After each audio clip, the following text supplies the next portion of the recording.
Welcome back to another segment of Smart Start Radio. We are coming at you with a very exciting episode today. We are talking to a great lineup of some super talented, passionate people in our beloved culinary world. This podcast episode is actually the brainchild of Eming, as she was writing a fantastic, and she's laughing at me, as she was writing a fantastic feature story on some of these restaurants. And she was like, well, this needs to be a podcast episode too, because these people are so awesome.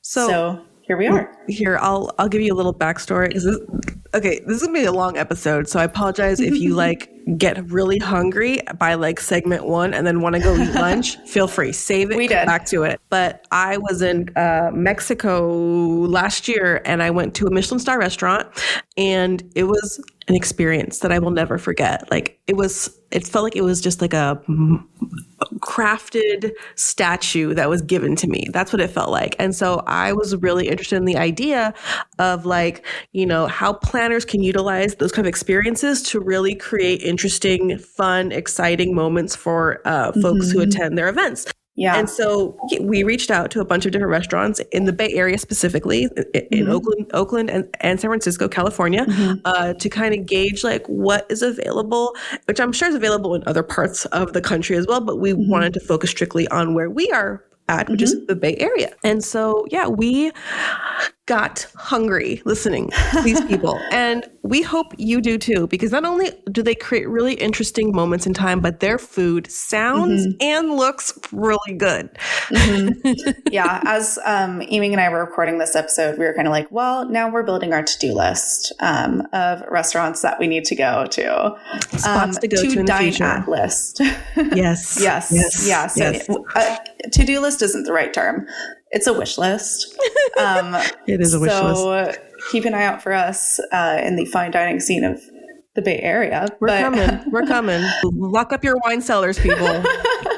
Well, I'm not even joking. I know. We have fun.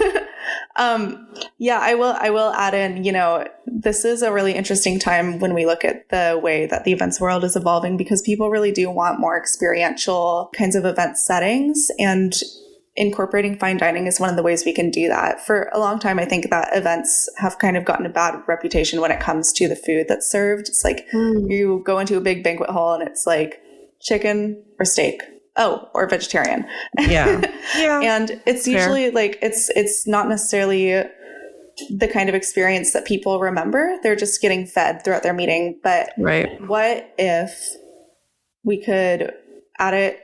What if we could add dining in as an experiential element of an event? So by talking to these amazing restaurateurs, we are beginning to learn how to do that. And I think we're going to continue to see events evolve in this realm and many other realms, of course. One more piece of background information, which we will address later in this episode. But part of the reason we're focusing on the Bay Area is because Oakland was just recently awarded the Reader's Choice Award for Best Foodie City. So if you haven't been to Oakland, just know that when you do go, there's some great food waiting for you. And we've got some restaurant recommendations coming up later down the line in this episode. Yep.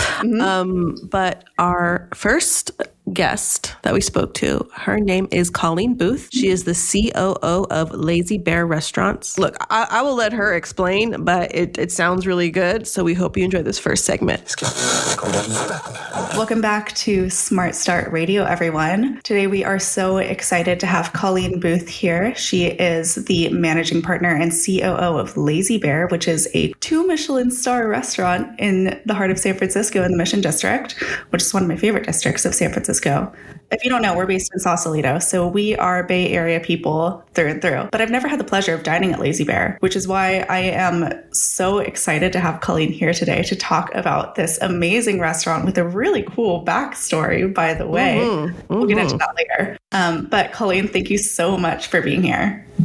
Of course, my pleasure. Awesome. To kick this off, we are really interested in the aspect of F&B and how that in the space of events and meetings kind of works together to form this cool situation that you have going on. What is Lazy Bear? Yeah. What's your origin story? Well, we love to throw a party.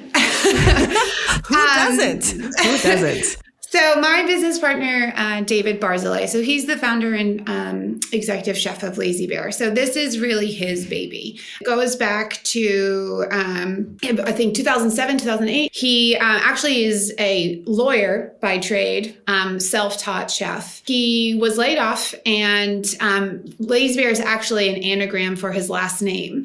And so basically his wife was like, stop being such a lazy bear, go out and do something that you want to do. And he was really into cooking, and he'd been getting really into cooking throughout his law school time, just like immersing himself completely in cookbooks. So ultimately, Lazy Bear started as a pop-up in his small Mission apartment with he and his wife. And his wife, Jeanette, is just a spectacular woman, and she was working the pop-ups with him. They graduated to a slightly larger space. Well, I would say more than slightly larger, in a old pop-up space that used to be called like Chez Poulet on Cesar Chavez. And so he got a ton of traction there. He was one of the very first people to do sort of lottery for reservations or like pre-purchase tickets, and had these massive waiting lists for the pop-ups. And then he had a number of regulars who were like, let's make this happen, who also happened to have money behind them. And so invested, finally found the space, and that's when we moved into 3416 19th Street. And that was in 2015 because 2014, because we just celebrated our 10-year anniversary in the space. Congratulations. In September. Yeah, thank you. The big mission statement behind Lazy Bear, to boil it down, is that we don't take ourselves very seriously, but we take what we do very seriously. And I think that often isn't always the approach to fine dining. And I think I am a big girl, and when I go into a restaurant, I can put the napkin on my lap myself. And I think there's just little aspects of very high-end dining that just aren't what we love. We want to be familiar. We want to be comfortable. We really want to welcome you into our home and throw a party. And that's really the running ethos of Lazy Bear. And so it started out and almost always was a communal dining experience first and foremost. So for about the first 8+ years, well, beyond that, because he did this for the pop-up years, it was communal dining. So strangers sitting next to strangers, forcing each other into conversation, building those connections. So as a hospitality professional, this is a hard job, but we love building connections with other people. And so it was really amazing to share that with our guests and encouraging them to do the same as well. And that's what we did 2 times a night, 5 nights a week for many, many years. And then this thing called the pandemic happened, and you weren't allowed to sit next to strangers anymore. And we pivoted, and now we are much more, for lack of a word, standard sort of reservation model. It's not 2 set seatings. People have their individual tables, but all of our private events are generally still communal because we really do think, it allows for a much more unique experience on a more private event level. And then I think for our standard services, we love it because we actually can personalize the experience much more to each individual guest. And so we've just had so much fun building out. We just went through a renovation. And so we've just every single day, we're like, what can we do more for a guest? How can we make this more special? So that's sort of us in a general service, but events we do still do communal unless it's a reception. It's really cool. I think the way that you've described communal dining will really resonate with our listeners who are event planners. They're really all about that kind of connecting with the stranger and fostering something genuine. So I love that.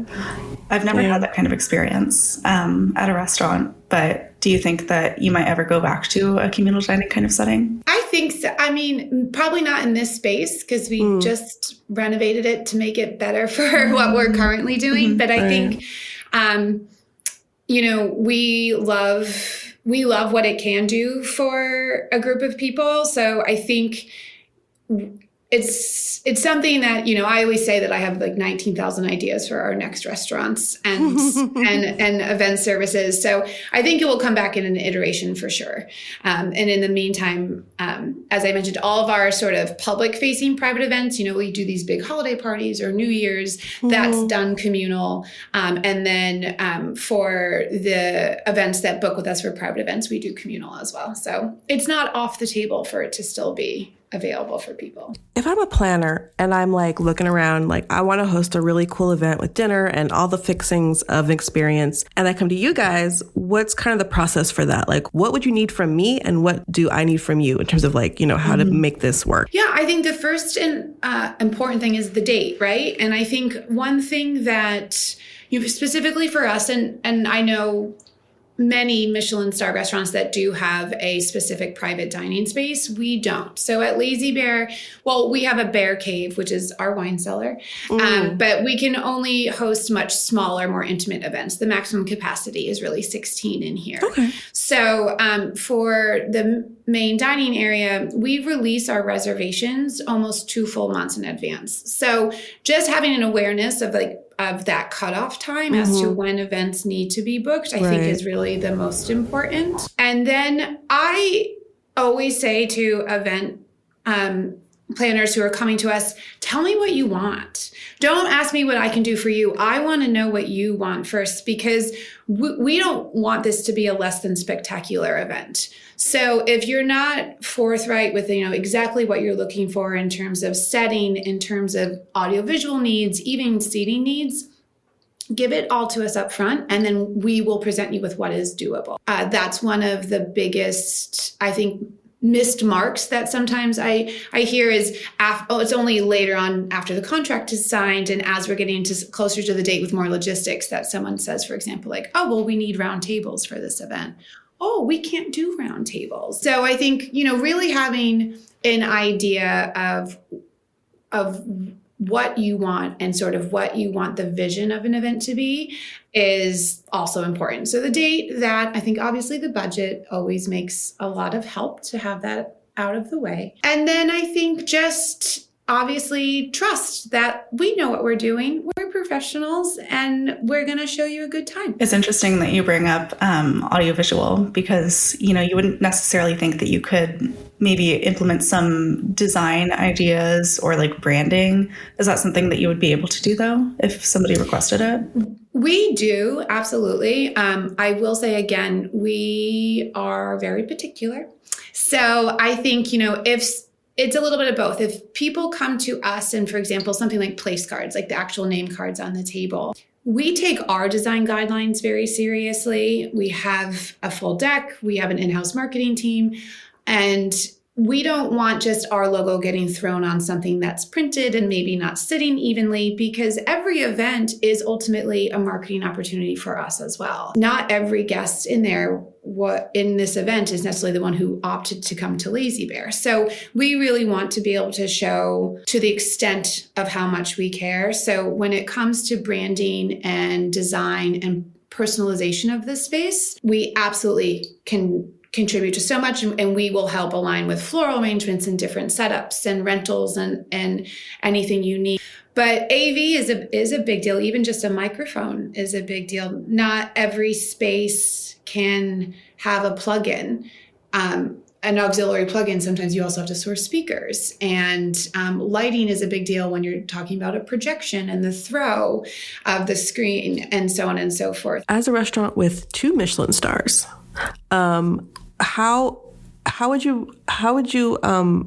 does an experience at your restaurant, how does that make your restaurant like the experience, different overall? Like for me as someone who hasn't experienced this before, like what's the overall, like the arc of the story, if you will?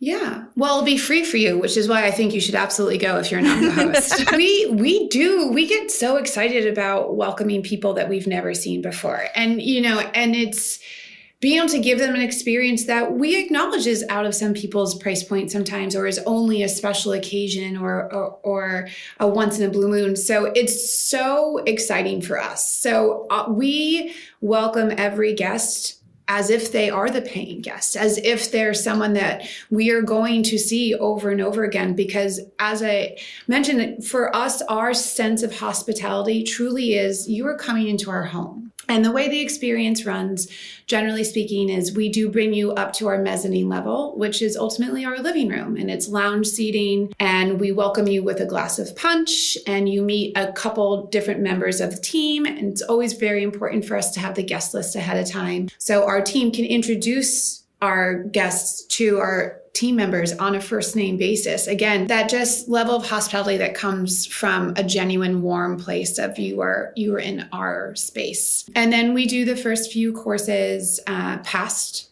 So again, just a little bit convivial, kind of letting people shed some pretense. I think especially on a more company side, most of these events have just come out of a litany of meetings or networking. And so for us, it's like you get to breathe in our space. You are here now. And even if this is a networking event or a continued work event, let us take care of it. Let us handle everything. We do collect all the information on dietary restrictions and so on and so forth ahead of time. And generally, we also provide our staff, when possible, with sort of a yearbook style of photos of the guests. So as best we can also greet people by name. Wow. And be prepared for, whether it's the CEO of the company or if it's the mother of the bride, but just have that extra information and that extra level of familiarity to our guests. And then they're escorted downstairs, seated a series of communal tables, and then they're welcomed by the chefs, generally by Chef David himself.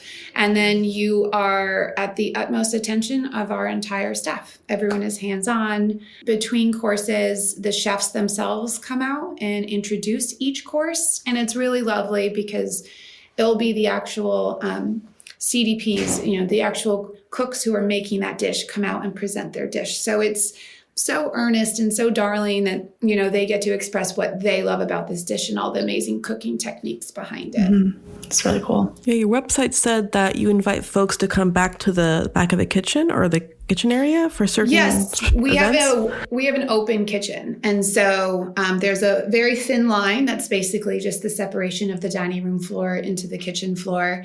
And we just recommend you don't cross that line. We do have live fire and things, sharp knives. But guests can walk right up there. And the culinary team loves it. They want to say hello to guests and hear what their favorite flavors were or unexpected bite that they had that evening. So it does have a little extra level of theatrics, if you will, to it. Mm-hmm. Yeah, because usually you're not really allowed to venture beyond the dining area. Like you're not thinking about venture. You're like, this is where I sit. This is where I stay the entire time, and you don't really go that way. So that's really cool that you guys allow that to as the experience. Sorry, Sarah, go ahead. No, that's okay. Yeah, I mean, something is happening in the kitchen. You don't see it, and then there's a beautiful plate in front of you. But to be able to see it happen in action, you really can see how extraordinary it is to create a dish like the dishes that you serve. I think it makes it a lot more special. That's really cool. One thing that really struck me when I was looking at your website is the versatility of event opportunities you offer. Like you have the in-house private event with the open kitchen. Guests are encouraged to go up and talk to the chefs, like you said, but then you also can go off-site and do things like that. You have a Zoom cooking class. You have a cocktail making class, a wine tasting kind of experience. Yeah. Could you talk a little bit about like the versatility of events and maybe how like the range of opportunities available is beneficial to meeting planners? For sure. I think a lot of it goes back to don't be afraid to ask. I always say for us as in-house event contacts, we are your advocate. Chefs aren't always nice or even available to have a conversation. So my job is to advocate for the best experience that the guest is going to have. And so that is just a small list of things that we've done. Obviously, a lot of the virtual items came out in sort of response to the pandemic. But Yes, I mean, our beverage director, Jacob Brown, is so charismatic and so knowledgeable. And so, if you are having a little bit of a summit and want to just do a breakout for 12 or 14 of your guests and be able to work with a certified sommelier and go through deductive tasting, and it doesn't even have to be super scholastic in any way. It just can be a fun, enjoyable moment to kind of just set apart an hour of whatever meeting you have planned. It's a really great opportunity. And we'll actually portion everything out, send a grid, and mail it all out individually to each attendee on the virtual side. For the offsites, that's where we just get excited. We love going into new spaces, whether it's your home, whether it's your backyard. A little over a year ago, we actually went to Kirby Cove, which is a small kind of campground and beach area that is in Marin, overlooking the Golden Gate Bridge, looking into San Francisco. And I think that was 14 guests there. And we had a blast, and they sort of, we had a guest who just said, "Hey, any chance you would be interested in this?" And we, David and I'm a little bit more pragmatic, and he was like, "Absolutely, yes." And in my head, I was like, power, running water. But then we went and did this site visit, and it was like, no, we're going to do champagne and caviar on the beach, and then we're going to escort them upstairs or up to this beautiful table set under the trees overlooking the bay, and did a full family style course and wine pairing there. And it just was so much fun. And the guests were like, this is absolutely incredible. And we had we strung lights for like 3 hours that day. Wow. Lessons learned. I know better how to approach some light stringing. But I think that's a gamut. I think we always want to do things that we've maybe not had the opportunity to do before, and really show guests an amazing time and show them what, again, just this, I don't want to use the word simplicity because I don't think anything we do is simple, but the joy that we get out of it is really simple. And the same thing that I think we all love about just having a good meal and a good glass of wine or a cup of coffee with someone you enjoy. And that's really cool. I mean, like on the attendee side too, it's a completely unique experience to have champagne and caviar on the beach at Kirby Cove and go through that whole event experience. Like that's nothing like they have ever experienced or probably will ever again. So when you're a meeting planner, their bus. We met them at their bus with like snacks and a little that's so cool. And then walk them through the woods down into the beach. That sounds magical. That's really like the kind of experience that you cannot replicate anywhere else. Yeah. So I think those are, and it's always great to just go into someone else's home too and have a dinner with 15. And again, it is communal. And I think it just harkens back to sort of our founding philosophy of ultimately our jobs are just to throw a really amazing dinner party. And so when someone opens up your home to us, obviously there's an inferred level of trust there that gives us a little extra oomph to go above and beyond. And when that happens, we always like to leave the hosts little gifts for the next day. So we'll leave them like little caviar so they can have caviar on their eggs in the morning, or little coffee or something, just because we understand that as a host, it's a lot of pressure to welcome people in your home. So I think those little thoughtful touches get us really excited. So for the max amount of people you can have in an offsite, is it still about the same, or does it ebb and flow depending on the situation? It ebbs and flows. It ebbs and flows on obviously the space. We have gotten some larger inquiries as of late that are always very exciting for us. But we are not caterers. So, if you want us to do 75 people in a place that doesn't have a kitchen, we can do that, but it's going to cost a lot of money because we need a kitchen. And a restaurant kitchen is not designed the same way that a catering kitchen is. Just ensuring we are doing it to our own standards as well.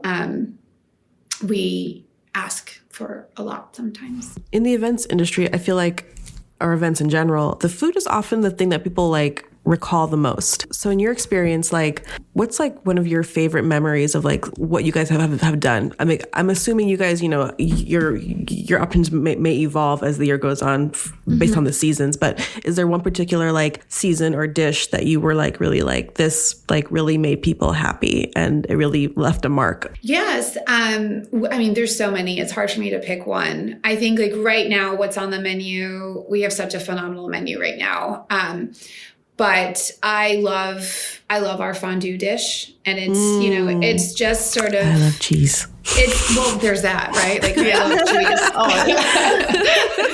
And we use an amazing like cloth-bound cheddar. It's Fiscalini cheddar, and it's married with sunchokes and black trumpet mushrooms, and then of course we shave a ton of Perigord truffle on top, but it's not overly complicated. Obviously, we made it complicated in how we prepare it because you're bringing a warmth to the internal aspect of someone. And I just feel like that, what else to do that with other than fondue? Like you literally feel it warm you from the inside out.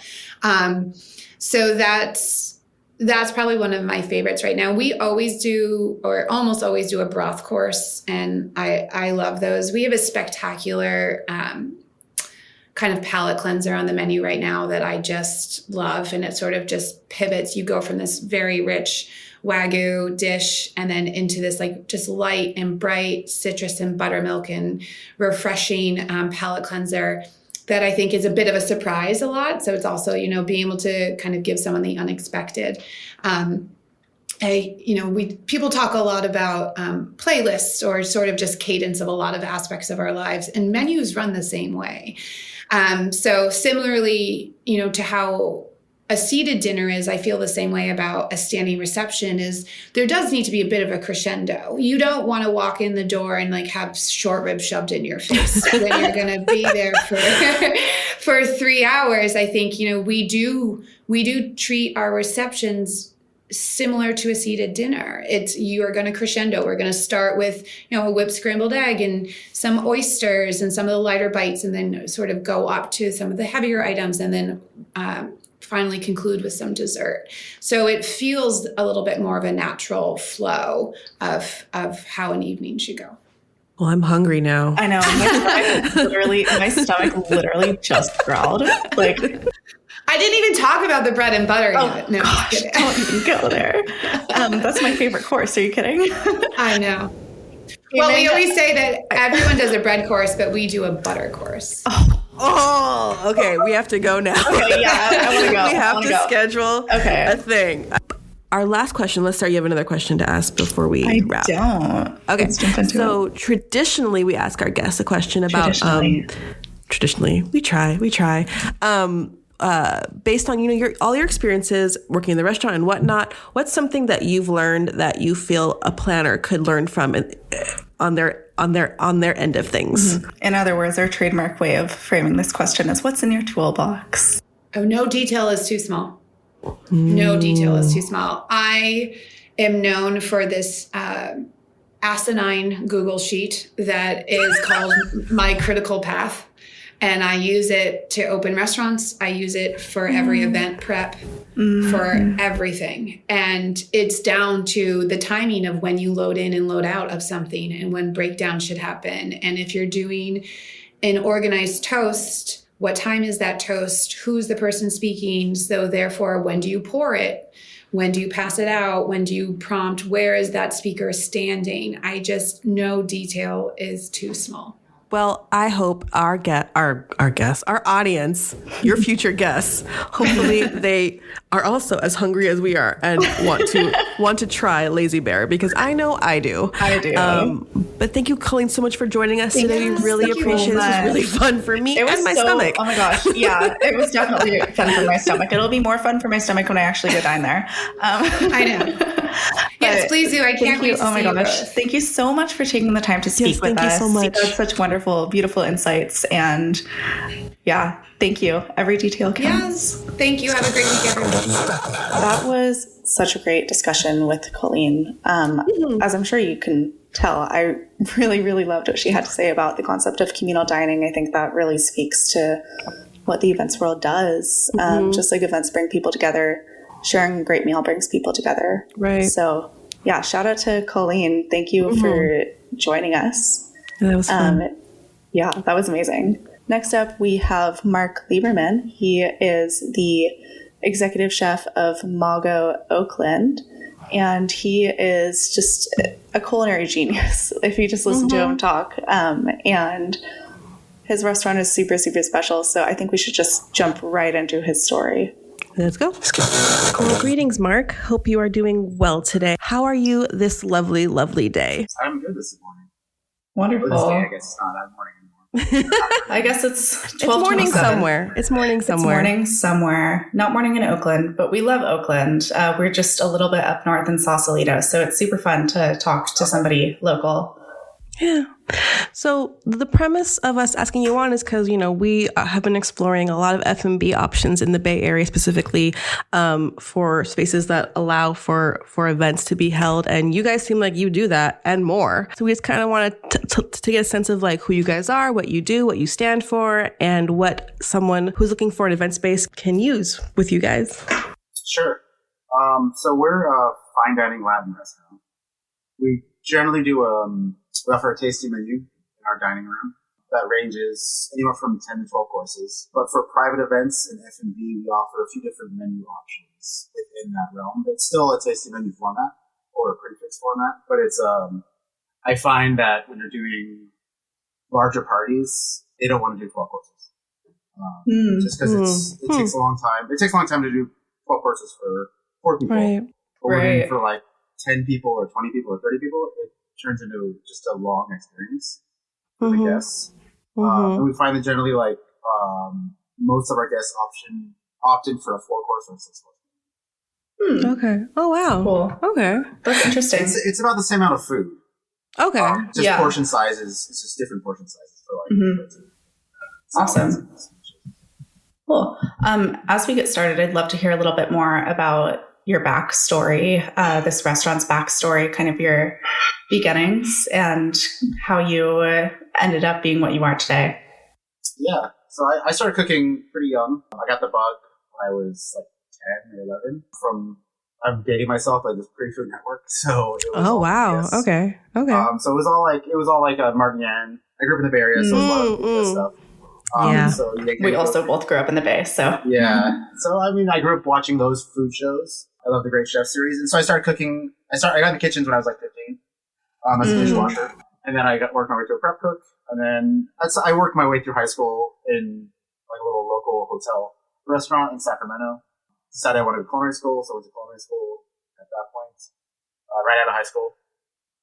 Then I kind of like traveled around a lot to a few different cities. I always kind of came back to the Bay Area because it's my home. Right. But I worked in New York.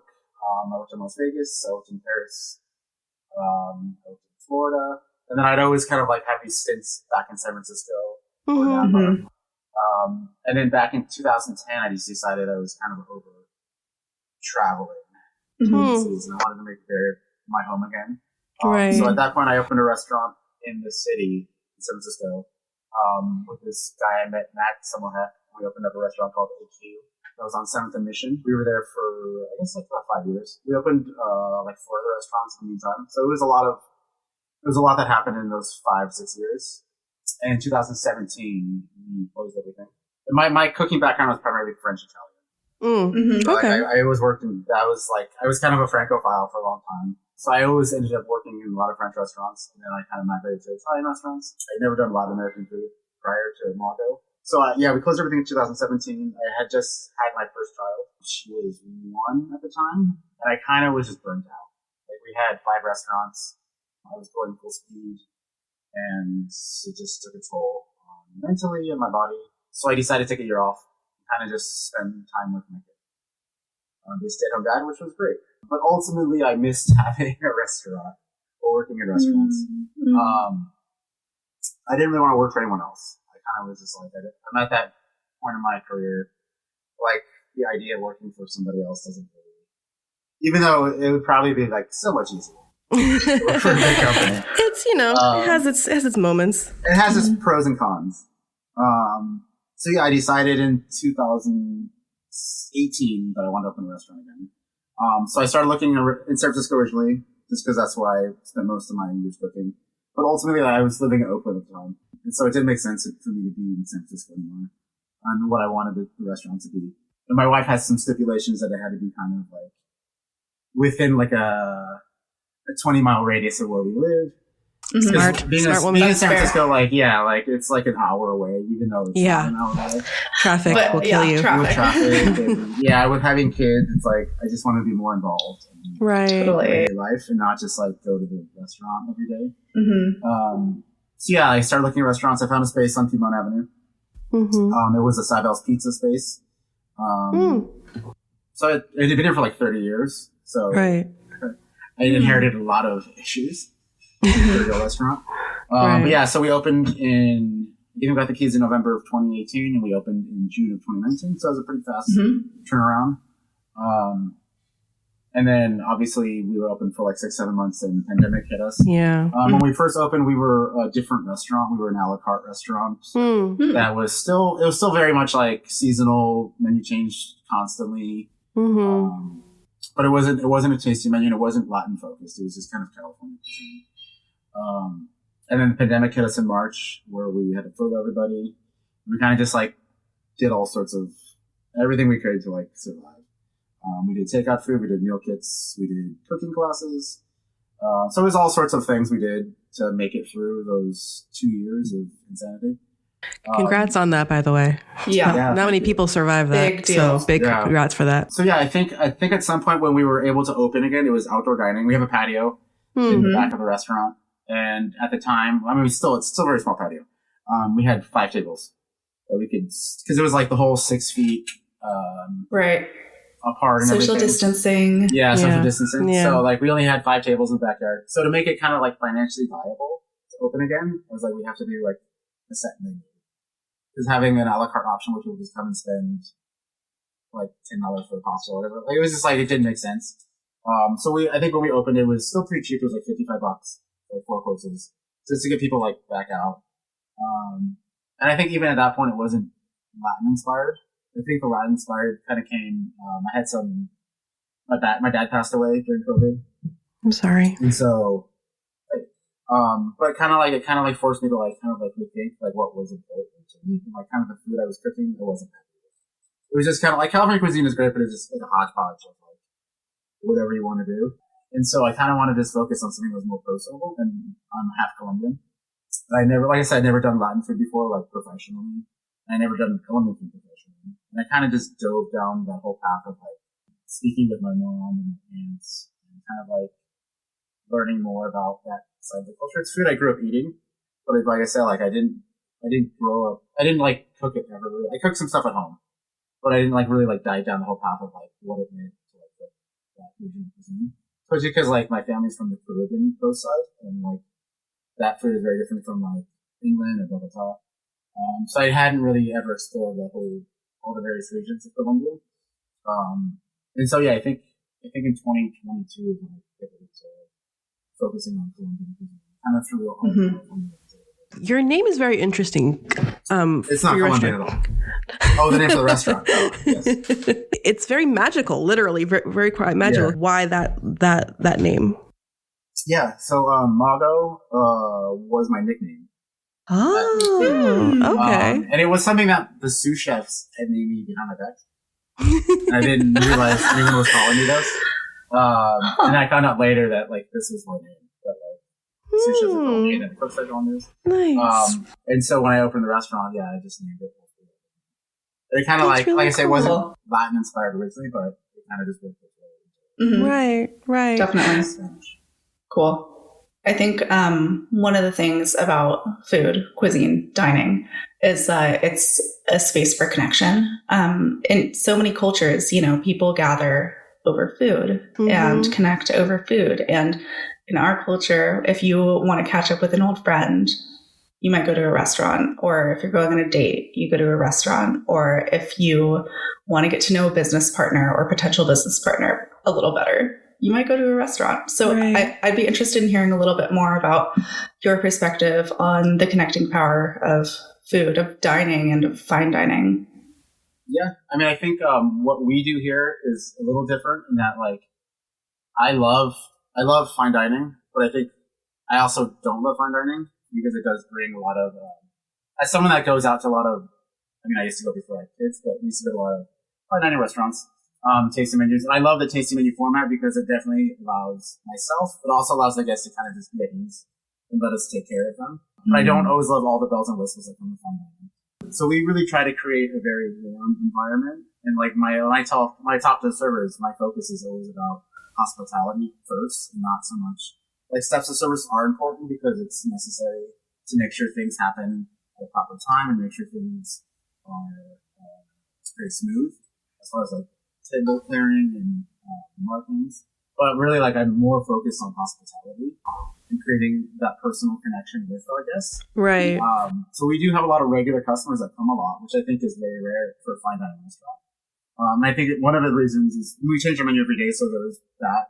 But also, I think one of the reasons is because we really try to push our servers, folks who drop a lot of food, to like really create a connection with the people that are dining with us and make it feel like you're not just like another number or just.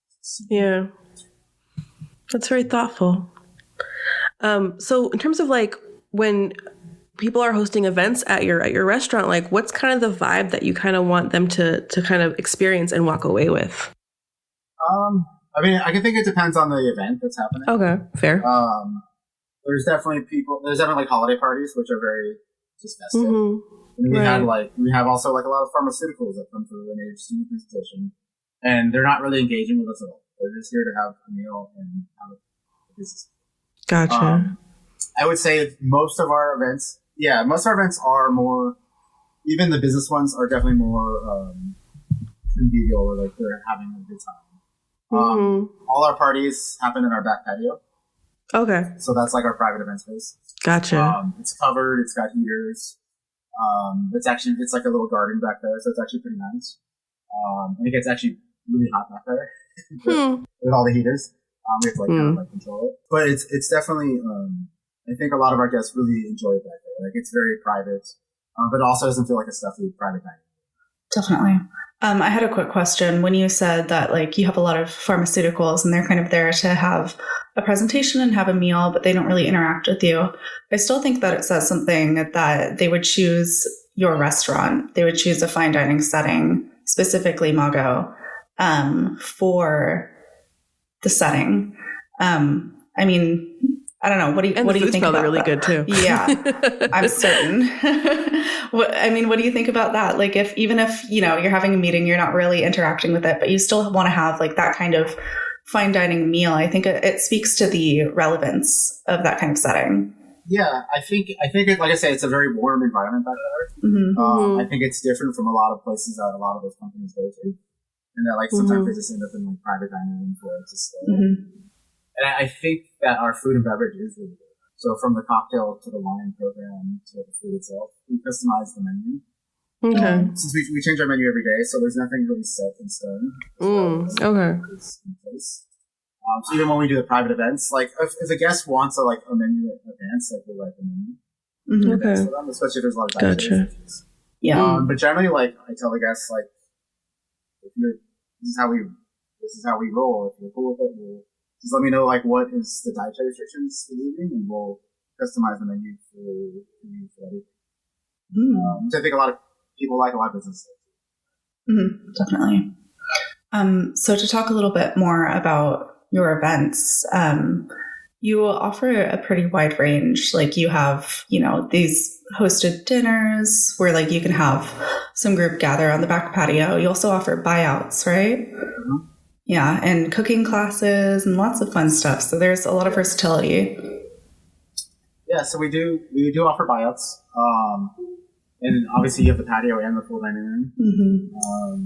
And we've done all sorts of different buyouts. We've done sit down dinners. We've done just kind of like family style, like buffets kind of thing where people can just gather and grab food. We've done appetizer parties. No one has done the cooking class parties yet. We got some inquiries, but we do cooking classes usually once a month. Okay. Just for like small groups, but it is one of the things that I think it'd be fun for a private event to like have yeah, for sure. And then kind of like eat dinner a little bit, just because it's a little bit different from the norm. Just sitting down and having a dinner. Yeah, we've definitely offered a few different options for those diets. I think a lot of So when you're working with like an event planner and such, like how closely do you work with them, and how much info do you need from them to like make this like a successful event for them? I've worked with a handful of event planners. Like right now, I'm the person who does events. Right. And so I'm also learning a little bit on the job. But as we all do. Yeah. I think I try to let them know what we do and how we do it, and kind of showcase what we do well. And then I try to like, see what they want. A lot of the event planners I work with have been pretty laissez-faire as far as letting us organize it. But I definitely like want to know if the event planner, has specifics that they want to happen, especially if there's like things that have to happen at certain times. If there's like speeches. So I try to get all that information from the event planner prior to the event happening, because generally on the days of the event I'm the one cooking. So I try to relay all that information to the team in the front of the house, in the dining room, but at the same time, like I don't want to have to be stackled down by like too many questions about like what's happening next, or like what time is this supposed to happen. I really want to iron all those details out prior with the event planner to make sure like it's all in paper and documents that I can just pass to the dining room people, the servers, and the sommelier to become like at 6 o'clock we have to do this, and 7 o'clock this is what has to happen. So I do try to iron that out with the event planner prior to everything being finalized.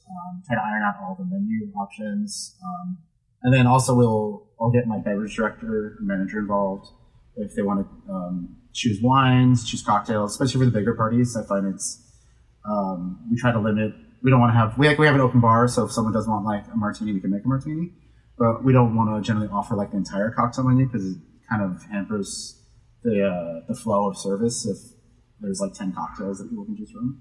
So we try to also let the event planner and the guests choose a few custom cocktails for the evening, a few olive wine, beers, and etc. Okay. Well, since you've just kind of started doing this, is there something that you've maybe like learned that you were fascinated by or were surprised by, like either requests or things that people didn't know off the hand if you asked? Like, was there anything that like surprised you about these experiences so far? Yeah. People get surprised by like taxes. Like, is tax included? I'm like, tax is not included. Money. Or like, yeah. Gotcha. I have people that are like, oh, this includes tax. I'm like, yeah, like, yeah, it doesn't, I'm baffled. California people, come on. Yeah, it's California. But I'm like, anywhere you go in California, you have to pay tax. Inflation, people, inflation. Yeah, so I'm like, people are like, oh, I didn't know this was going to be like, like, I thought it was like all inclusive. I'm like, no, there's nothing all inclusive about this price. All inclusive. Resort. Even like the contract, it says like it's the price per person plus gratuity plus so that's one of the things I've gotten. I don't charge a service charge. We do like a gratuity. We do an autograph, but we don't do I don't do a room fee. We just kind of do a F&B minimum. And it changes. It varies day per day. Yeah, if it's like a Monday party versus like a Friday party kind of thing. I think we just decided to do that instead of like a room fee. Of events that you've held in the past, is there anything that really stands out to you? Any favorite event memories that you look back on? We did a really fun ugly sweater holiday party. Fun. So that was really fun. Yeah, that was really fun. There were a lot of people that got dressed up. Some people got really dressed up. But I think it was a like overall full Santa attire? Not full Santa attire, but like full outfit attire. Awesome. Cool. Yeah, but that was a fun party. They really enjoyed themselves. It was a full buyout of the restaurant. So like they went they were like in the patio, they were like at the bar. Okay. So like they really made space, like use of the entire space. So that was a fun event. As of recently, like I think we had some really good holiday parties this past December. That was kind of 'tis the smaller. season. Yeah, there was a lot of holiday parties. But we didn't have two. Oh, we had one that was for Yelp, for like 30 people, and they had a blast. They really Awesome. drank a lot, and they were like really fun. And they wrote actually a lot of good Yelp reviews. Nice. Awesome. That's always great. Awesome. I would hope the people who work at Yelp leave Yelp reviews. I know. Yeah, I was surprised. Awesome. And I'm sure you're happy as the restaurant owner that they did too. You're like, well, if I'm bringing Yelp. Yeah. They did send me like, I did get like an award from Yelp for like best something. What? But they spelled my name wrong. Oh my gosh. That's exciting really cool. though. That's really cool. So in your experience thus far, like what's something that you feel like you've learned about the industry and about working events that you feel can like, help shape how you move forward in the future? I just try to be more communicative with like the guests and the client. I feel like a lot of people just, in general, like they're not sure of like what to expect, especially when we get a lot of, I think like the business ones are kind of like more, they're like used to like booking events. But I feel like a lot of times when we get like someone celebrating like a 40th birthday party kind of thing, they're not sure like what to expect. And I really try to like communicate with them to let them know like, this is what we're going to do. This is what's going to happen. Do you have any questions? And really try to like find out like what to make them feel at ease. So when they come in, like they don't have to stress about anything. So I think that is one thing I learned just to be like emails are good, but I'm also like, if you ever want to just jump on the phone and just talk through some of this process, I feel like that's a little more helpful than just the constant email back and forth. And I think for us, like the future for 25 is just to really like kind of keep pushing those private events through different avenues. And I'm still learning what those avenues are, because right now everything is kind of like internal for us, like as far as marketing. It's all like through our newsletter and through our social media. But trying to find different places where I can advertise that we do have a private event space in the back of the restaurant, or we can do a buyout. Okay. Well, I was going to ask you, how do you think having a fine dining experience elevates an event?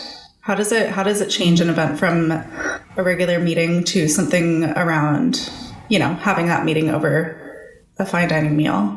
Like I say, like what we do here is I think we take a lot of the best of fine dining and kind of like really elevate that, and then some of the things we kind of just we don't want to do that.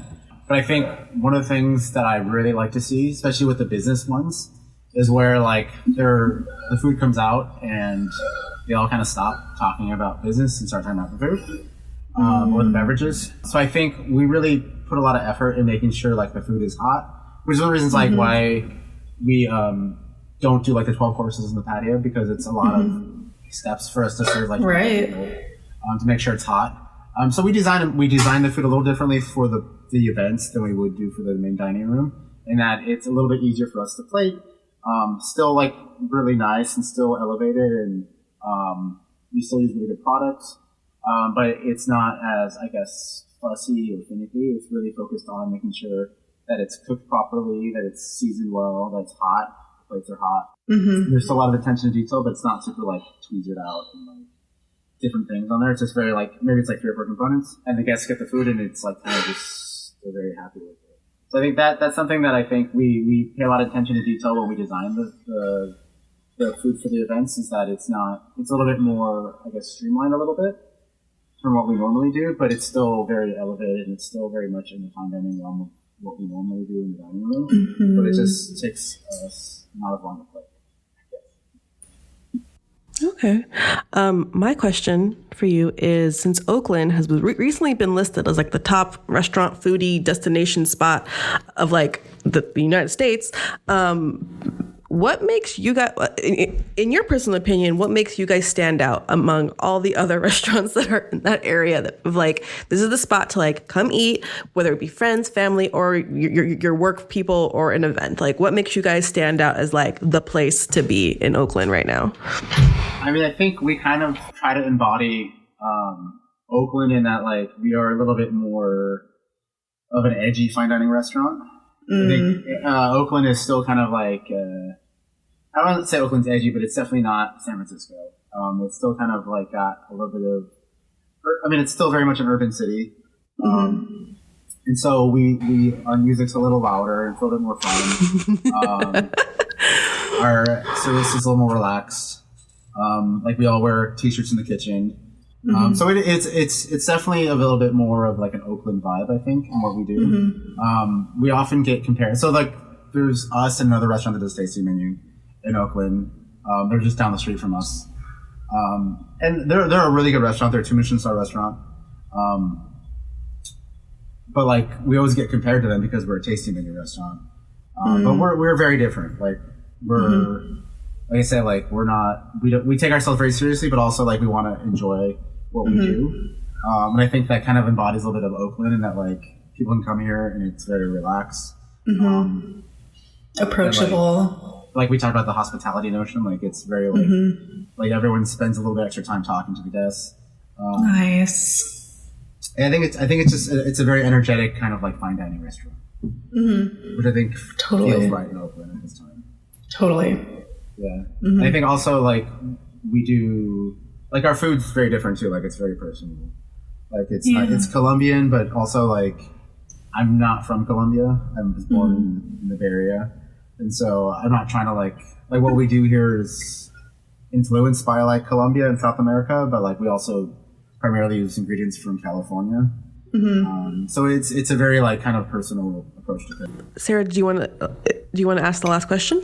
Yeah. So we always kind of close out by asking you what is in your toolbox, as in what's something that has either propelled you forward or that you kind of rely on as you continue to build your restaurant. And you know, what's like one hot tip that you would say creates your success?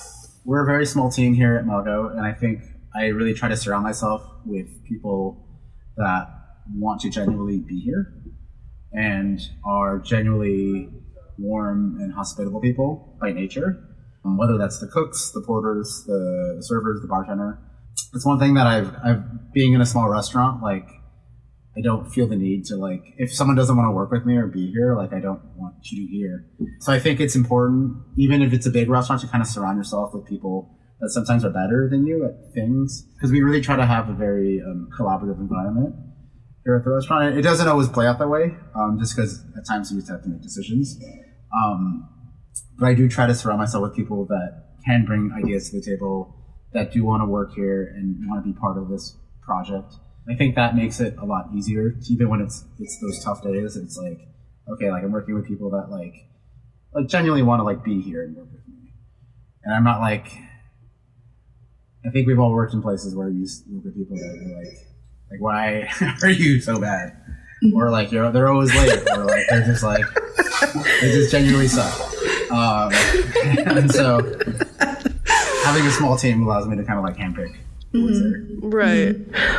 Well, as also a small team, we can relate to that. So thank you again so much, Mark. Yeah. This was really great.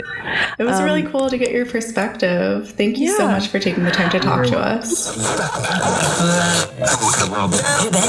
Yes, it's really interesting, like how when Mark was talking, he really like referenced like how his family background really like inspired his work. I think that's really that really I appreciate that, because like, you know, we all come from something, and it's very special when you're able to like put a part of you or where you come from or your background into what you do for a living. And people are able to share that with people. I think it's really special, and it feels like, you know, someone's, and one particular thing that was said across the interviews, I feel like for the most part, was like people, they really want to create like a vibe, like a specific vibe that like relates to like where you are. Like you're in Oakland, you're in San Francisco, like that's definitely reflective of that. And I think these really go out of their way to be like, you're here. We're going to make you feel like this is our home in Oakland, in San Francisco. Yes. There's something really special about feeding people. I think that it really is a way of demonstrating just genuine love and care to welcome people into your restaurant, which is a reflection of your inspirations, your background, your passion. That's what all of these incredible people do. And food, providing people with good food is a way to connect with them, and to just share the love. So let's jump into our chat with Seth. Hello, listeners. We are back at it again with Seth Bregman, who is the co-owner and co-founder of Bardo in Oakland, along with his wife, Jenny, the other co-owner and co-founder. And we are here to talk a little bit more about fine dining and why it makes a fabulous setting for events. Thank you so much for being here, Seth. Yeah, it's my pleasure. Nice to be here with you. To start us off, would you tell us a little bit about your origin story, Bardo's origin story? Sure. So we've had this idea for Bardo for quite a while. And what we wanted to create was kind of home entertaining environment that really felt like you were maybe visiting a close friend or celebrating at a relative's house that had like a really nice 1960s swank feel, like you're sitting in their living room. And part of that came from my upbringing as a child, basically helping my mom throw all these parties in the late 60s and early 70s. And she had a real taste for design. So she had really nice mid-century modern furniture. You know, in those days, like all the houses had a wet bar. And so I got familiar with the wet bar. And so I was the bartender. And even at a young age. At my mom's parties, that's right. Awesome. and back, at that time, people put a lot of time and care into like home entertaining and having friends over. And, everyone had like their own really nice glassware and nice sets of china, and they would work on special recipes and just kind of go all out for folks. And so we wanted to create a situation that kind of felt a little bit like that you were you would certainly have kind of restaurant food and cocktails, as high quality as we could provide, but that it just felt like you were maybe in a slightly more comfortable setting that felt like you might be with friends and family. And so that's how it started. And we wanted it to feel like celebratory, like a little bit uplifted. So when people come to Bardo, you see people not like in formal dress per se, unless it's like a nice party, like a wedding or a company dinner or something. But people kind of step up their game a little bit because, it's an opportunity to kind of bring your best self out if you're going to be in like a nice environment. That environment feels uplifted. We've had our Michelin recommended status for 4 years running now. Awesome. Wow. That's awesome. Amazing. That's really cool. That's really cool. And for those who don't know, what is the Michelin recommended distinction? What does that mean? Well, Michelin has a number of categories. So they have their star categories, which most people are familiar with. And, as you get sort of higher in the star status, the level of fine dining and service, those kind of standards and marks are pretty high. So there's kind of a lot of expectation that you're going to get some super fine execution, food, with beverage, with service, with surroundings. It's, very accomplished end result. But there are other distinctions that people are less familiar with. Michelin Bib Gourmand is like a nice meal that's more for lower budget. For $40 or $50, you could go into a place and you're going to get, a nice entree and a side dish or salad, and it's going to be at a certain price point. So they have their own category for that. And then they have Michelin recommended, which is who ends up in the Michelin guide or guidebook. So when you go online for Michelin recommended restaurants, it'll usually be a combination of restaurants that have stars and ones that don't. So we don't have a star. And we don't feel bad about that. In the future. Never give up. Never give up hope. You never know. Yeah, but we're happy with our Michelin recommended status. Wonderful. Sometimes people hold us to star standards, even though we technically don't have our star. But we aspire. We try to keep things at a high level, but casual and not pretentious or uptight. You could come in your jeans, or you could come in your fancy cocktail dress or suit or whatever you feel like. That versatility feels really hospitable. Yeah. being able to be yourself is really important, I think, for a lot of venues. Like people need to like, you can come dress to the nines or, as long as you feel happy. I think that's usually the way people should go. Yeah. I think especially in like a meeting or event setting, when you're in like this kind of professional environment, if you're going to an amazing meal, you probably want to just feel more comfortable, let go a little, like take down the walls a bit. And if you're comfortable wearing a little bit of looser pants because there's so much that I want to eat at your restaurant, then speaking of the food, a real practical point of view, then you have that option.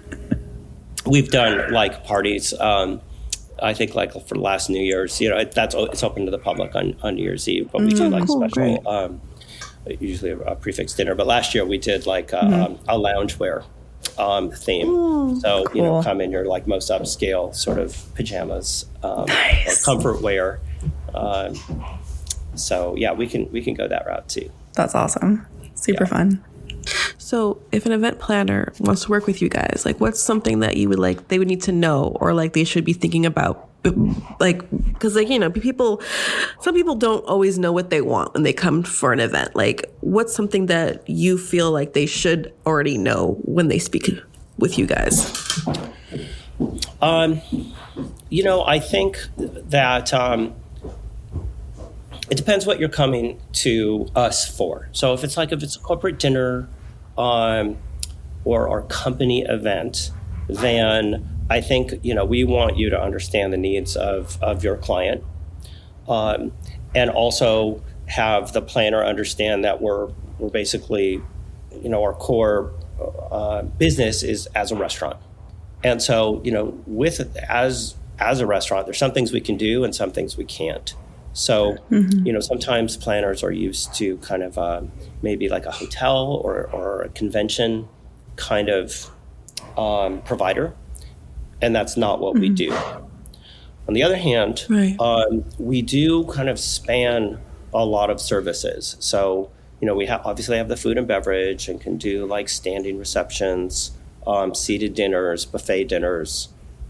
We do like small private settings from like, as little as like 6 people to 30 seated, and then full buyouts as well. So those are capacity up to 115, and those can be company dinners or birthdays or anniversaries. We do weddings, receptions and ceremonies, and then have like a full suite of services of, DJs and photographers, and we have floral connections. And I used to work in audiovisual, so we have professional sound equipment.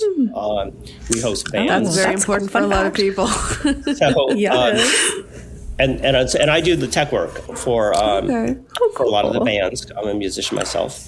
Oh, and cool. So oh my gosh, DJs, look at that skill set. Wow. I know. When you get to be as old as I am, you pick up a few things. So we can really take care of clients at a lot of different levels. We have like a high definition projector and a big giant screen that can be seen from the entire restaurant. So that whole like audio visual hotel convention world and banquet world is familiar to us. Our chef has worked in large scale hotels doing banquets for as many as 500. So we all kind of understand what goes into a successful event. And so for planners, I always I just want to co-create with the planner, because sometimes planners will come in and they have a very specific thing that they want to do, but it's not really going to work in our space. So often it will, but sometimes it won't. And I'd like to have a collaborative sort of process so that they get the best out of us. And like I was talking to Jenny, we make planners look good because we know it's successful in our space. Right. Yeah. It's interesting that you say, like a restaurant space is different than a hotel or a convention center.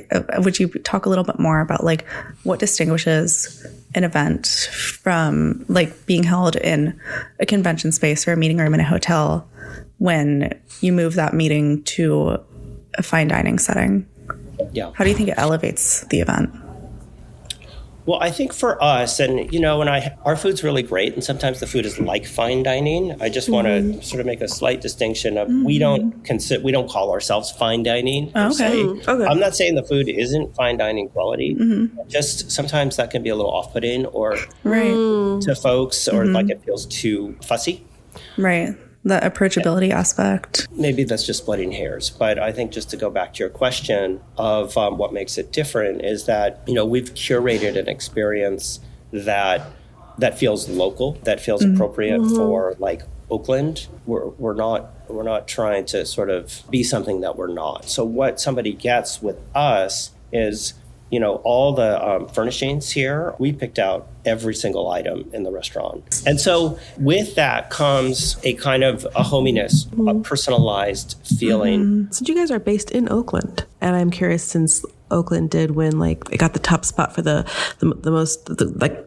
greatest food in all the country situation. How top foodie city? Yeah, Is that what it was?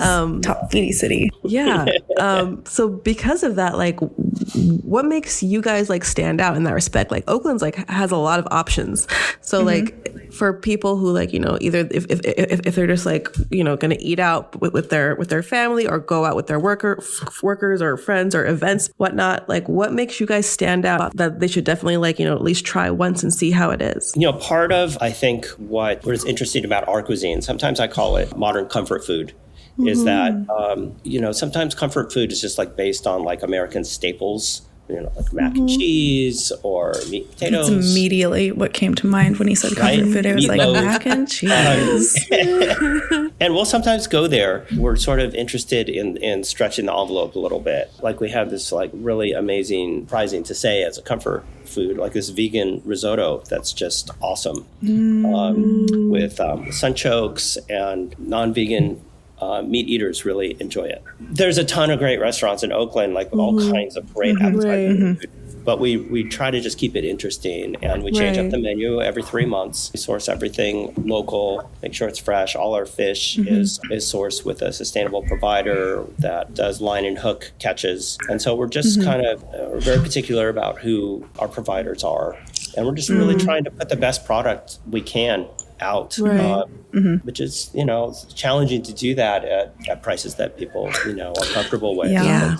We have the same inflation as everybody else. And, Since you've been doing this for so long, is there something that you guys have learned about hosting events at your venue that has helped you kind of adjust to the fact that, we were locked down for 2 years, and or anything that definitely helped you, look at the future and be we should look at X, Y, or Z? Maybe the takeaway, the answer to your question, is to really focus on what we do well. There's a lot of different things that we can do. During the pandemic, we made these really amazing cocktail kits, which are great for they come in, a beautiful branded Bardo box that you open, and then all these little bottles with labels with our Bardo brand. And we put together a little recipe book for it that, looks like it came straight out of the mid-century, but we did all the production. One of our managers did all the design for it.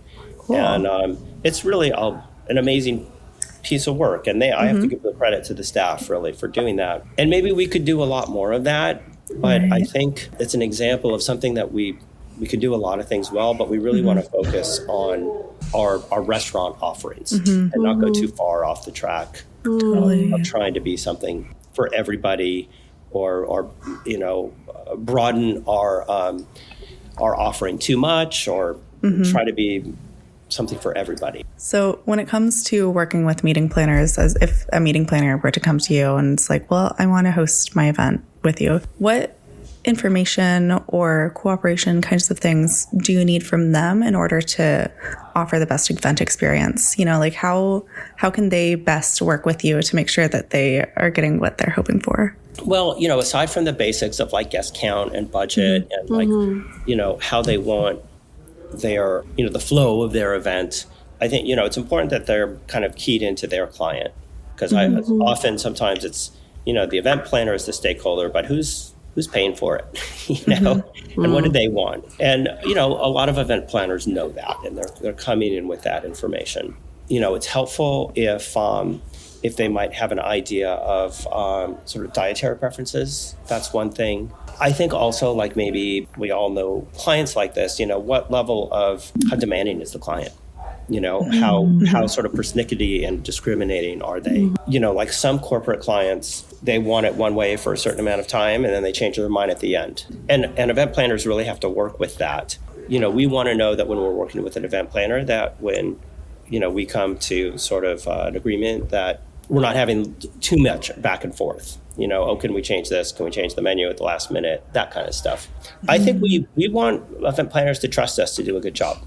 And I think sometimes event planners feel like they have to bring all the value, that they're the curator. And often they are different kind of environment.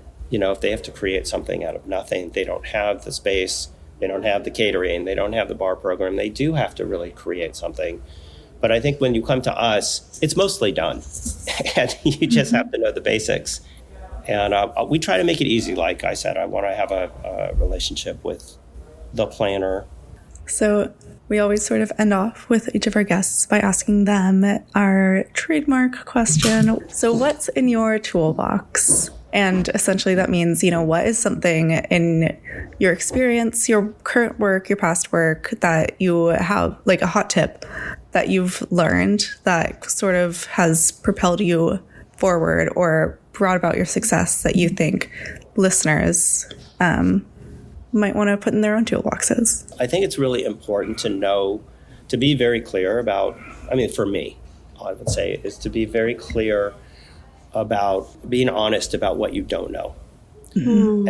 And what the reason why I think that's so important, I know a little bit about certain things and some things more than others, but if I don't know something, I know there's somebody else who does know that. And I think it's important I don't have to be the one to be sort of like the best at everything at the end of the day. And I think, especially working like in groups, event planning, a restaurant certainly. Honestly, when we came in and bought this restaurant, we didn't know anything about the restaurant business, very little. And it was really important for us to identify people who did know and trust those people and be able to delegate responsibility to them. And so I think that's served me and us well, so that I'm fine to say I don't know, but let me see who I can find who does know. And I think that's a little bit also how we run our business. Is I don't try to make all the decisions about what the service model should be. Our servers know, our event managers know, our floor managers know. They know how it should be. They know what the turn time should be. They know what works best for guests in a service model. And so I really let them make those choices as much as possible. I might have my little things, but. Well, thank you, Seth. This was a great convo. I hope our listeners really appreciate all that you said. And hopefully for anyone living in the Bay, near a Bay, or Oakland, please check him out. I'm sure it's amazing. Yeah, and truly. I can't wait to one day visit and try some myself. I hope so. Well, Sara, I'm hungry, but unfortunately, everything must come to an end. Yeah, everything must come to an end so that we can go have lunch. And the food will not be as good as the food that's been talked about today. Unfortunately, I can confidently say I have a sad salad in our collective eating space right now. Oh my gosh! Yeah, I will say that as we were going through recording these episodes over the course of a couple of days, I did start going home from work after commuting to work, working in the office, commuting back home, and I cooked. I actually cooked. I'm really proud of myself for that because I found it really hard to do so. If you're an in-office worker and a commuter, time is precious, very precious. Yeah. But going home and cooking was just so fun. And I just kind of hearing these people talk about their love for food and serving people and feeding people inspired me. So thank you, Colleen. Chef Sara. And thank you. Sarah. Thank you, Colleen and Mark and Seth. And chef. Oh my gosh. Watch out, culinary world. I'm gonna go with home chef. You can be on what's that show where it's like, oh my gosh, MasterChef. I grew up watching it. I love that show. I feel like everyone has. That's a whole other other podcast episode that we're not going to get into today. Oh my gosh. But yes, definitely. We hope you guys, we hope this episode provided you some really awesome things to think about or explore if you're thinking about partnering with a restaurant in your area that kind of has this level of like, we got this. Yeah. It really, it comes back to this one thing that Colleen said that I haven't forgotten. It's like, so there are like certain things that humans need to survive. That's food, water, shelter, and connection. And there are very, very few industries that provide all of that the moment you walk through their door. Feeding people does. I think events do too. And I think that was really astute and meaningful. So just remember that the work that you do is so important. And these people in the culinary industry, they share your passion. Yes, don't be hangry. And on that note, I'm clearly still hungry. On that note, thank you again for joining us on our second episode of the year. I'm sorry. Second? Yes, second. Yeah, second. I don't even know what month it is. Season 2, episode 2. Season 2, episode 2. But yes, thank you guys for coming. We have a lot more coming for y'all. And we're really excited what we're about to bring up next. So stay tuned and subscribe and check out smartmeetings.com for any other content that we have. We have plenty. We have so much content coming in our ears. So much content. But for now, we will see you later. And you belong here. Adios.